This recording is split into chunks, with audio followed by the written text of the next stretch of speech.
Sir, जिन जिन properties में आप deal करते हैं वो सारी प्रॉपर्टीज गवर्नमेंट अप्रूव्ड हैं या नहीं?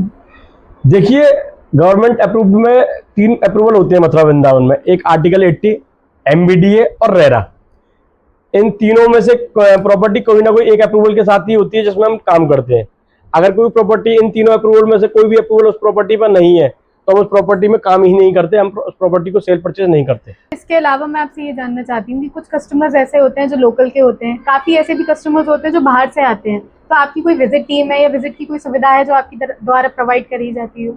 देखिए, कस्टमर लोकल का हो या बाहर का हो, अगर उस पर कोई समस्या है, उस पर साधन नहीं है और वो विजिट करना चाहता है तो हमारे पास काफ़ी बड़ी टीम है जिसके द्वारा हम कस्टमर को विजिट करा देते हैं। पिक एंड ड्रॉप की सुविधा हमारे यहाँ मौजूद है। एक जगह पर वो आ जाए, वहाँ से हम गाड़ी से जिस भी साधन से हम उसको पिक करवा देते हैं। जो भी प्रोजेक्ट उसको देखने उनको करवा के ब्रीफ करके जहाँ वो कहता है वहाँ हम अपने टीम मेंबर के द्वारा ड्रॉप करा देते हैं। सर, मैं आपके पेमेंट प्लान्स के बारे में कुछ जानकारी चाहती थी कि जो आप जिन प्रोजेक्ट्स में आप डील करते हैं उनका बेसिक पेमेंट प्लान क्या रहता है? देखिए कृति, अलग अलग प्रोजेक्ट के अलग अलग पेमेंट प्लान होते हैं। हमारे जो प्रोजेक्ट हैं उनमें जैसे मान के चलिए आप 1 महीने से लेकर के और 1.5-2 साल तक के पेमेंट प्लान आपको मिल जाते हैं।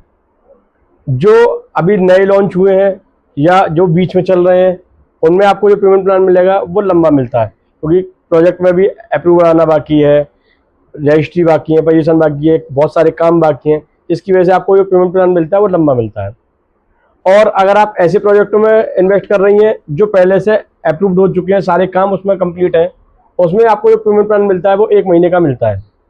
तो ये आपके ऊपर डिपेंड करता है आप किस प्रोजेक्ट में इन्वेस्ट कर रही हैं और उसमें फिर क्या पेमेंट प्लान है, वो उसके पोजीशन पर डिपेंड करेगा कि वो जो प्रोजेक्ट है वो किस पोजीशन पर है। तो सर, जब हम एक प्लॉट खरीदते हैं या फिर कुछ खरीदते हैं और उसकी कंप्लीट पेमेंट कर देते हैं तो उसके बाद वेरिफिकेशन के लिए हमको क्या क्या डॉक्यूमेंट प्रोवाइड किए जाते हैं? देखिए, आप जैसे जैसे पेमेंट करते हैं, जैसे 25% आपने पेमेंट किया तो अलग अलग प्रोजेक्टों में अलग अलग डॉक्यूमेंट प्रोवाइड किए जाते हैं। जैसे बहुत से प्रोजेक्टों में 25% पेमेंट पे आपको अलॉटमेंट लेटर मिल जाएगा, 50% पेमेंट पे आपको एग्रीमेंट मिल जाएगा, उसके बाद बचा हुआ पेमेंट आपको रजिस्ट्री और पोजीशन के टाइम पर देना है। उस समय आपको रजिस्ट्री मिल जाएगी, आपको पोजीशन मिल जाएगा और आपको जो भी पेमेंट आप देते हैं समय समय पर उसकी प्रॉपर आपको रिसीट मिल जाती है।